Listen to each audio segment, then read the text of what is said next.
Fast ന്യൂസിലേക്ക് സ്വാഗതം. Nenmara ഇരട്ടക്കൊലക്കേസിൽ Palakkad sessions കോടതിയുടെ ശിക്ഷാവിധി നാളെ. പ്രതിയെ ഓൺലൈനായി ഹാജരാക്കിയേക്കും.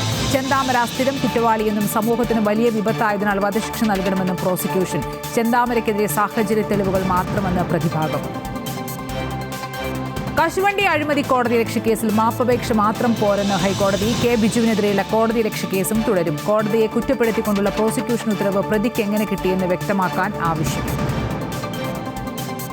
All Kerala LP school teachers rank holders അസോസിയേഷന്റെ അനിശ്ചിതകാല റിലേ നിരാഹാര സമരം സെക്രട്ടേറിയറ്റിന് മുന്നിൽ തുടരുന്നു.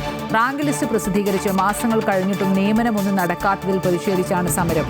അനുകൂല തീരുമാനമുണ്ടായിരുന്നെങ്കിൽ കടുത്ത സമര പരിപാടികളുമായി മുന്നോട്ട് പോകാനാണ് ഉദ്യോഗാർത്ഥികളുടെ തീരുമാനം.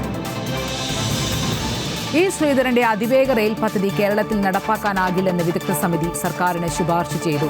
സംസ്ഥാനത്തിന്റെ ബഹുമുഖ സാമ്പത്തിക ഘടകം കൂടി പരിശോധിക്കണമെന്നും കേരളിന് പറ്റിയ അപകടമുണ്ടാകാൻ പാടില്ല എന്നും വിദഗ്ധ സമിതി. വേണ്ടത്ര പാരിസ്ഥിതിക പഠനം നടത്തിയില്ല എന്നും റിപ്പോർട്ട് അപൂർണമെന്നും മുഖ്യമന്ത്രി വ്യക്തമാക്കി. പത്മശ്രീ പുരസ്കാര ജേതാവും നോക്കുവിദ്യ പാവകളി കലാകാരിയുമായ മൂഴിക്കൽ പങ്കജാക്ഷി അന്തരിച്ചു. 90 വയസ്സായിരുന്നു. കോട്ടയം മോനിപ്പള്ളി സ്വദേശിനിയാണ്. കൂത്താട്ടുകുളത്തെ സ്വകാര്യ ആശുപത്രിയിലായിരുന്നു അന്ത്യം. 8 വയസ്സ് മുതൽ നോക്കുവിദ്യ പാവകളി രംഗത്ത് പ്രവർത്തിച്ചിരുന്ന ആളാണ്. ഈ കലാരൂപത്തിന്റെ പ്രചാരണത്തിന് നൽകിയ സംഭാവനകൾ കണക്കിലെടുത്ത് 2020 പങ്കജാക്ഷിക്ക് പത്മശ്രീ പുരസ്കാരം നൽകി ആദരിച്ചത്.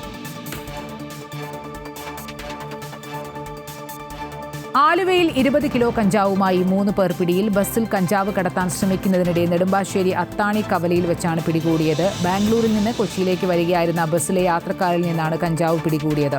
പ്രത്യേകം പാക്ക് ചെയ്ത് ബാഗിനുള്ളിൽ ഒളിപ്പിച്ച നിലയിലായിരുന്നു കഞ്ചാവ്. ഹോർമൂസ് മേഖലയിൽ ഇന്ത്യൻ നാവികരുടെ സുരക്ഷ വിലയിരുത്തി കേന്ദ്ര സർക്കാർ. 7 ഇന്ത്യൻ കപ്പലുകളിലായി 150ഓളം ഇന്ത്യൻ നാവികർ ഹോർമൂസ് മേഖലയിൽ. നാവികരുടെ സുരക്ഷയ്ക്ക് പ്രത്യേക ഡാഷ്ബോർഡ് തുറക്കും. സമാധാന ചർച്ചകളിലേക്ക് ഇറാൻ മടങ്ങിയില്ലെങ്കിൽ ഊർജ്ജ പ്ലാന്റുകളും പാലങ്ങളും ഉടൻ ആക്രമിക്കുമെന്ന് അമേരിക്ക.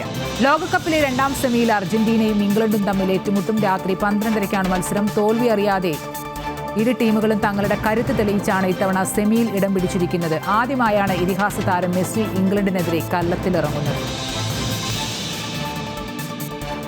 ഫാസ്റ്റ് ന്യൂസ് പൂർണ്ണമാകുന്നു. നമസ്കാരം.